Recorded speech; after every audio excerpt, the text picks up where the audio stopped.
You ask Tiger to calculate. This deals with long addition. The final result is 0.0134.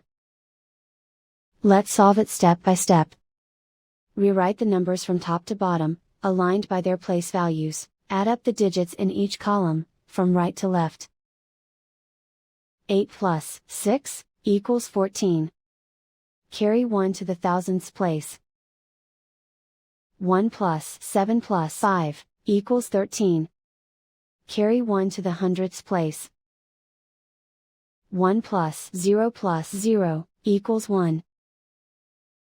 0 plus 0 equals 0. 0 plus 0 equals 0. And so the final result is 0.0134.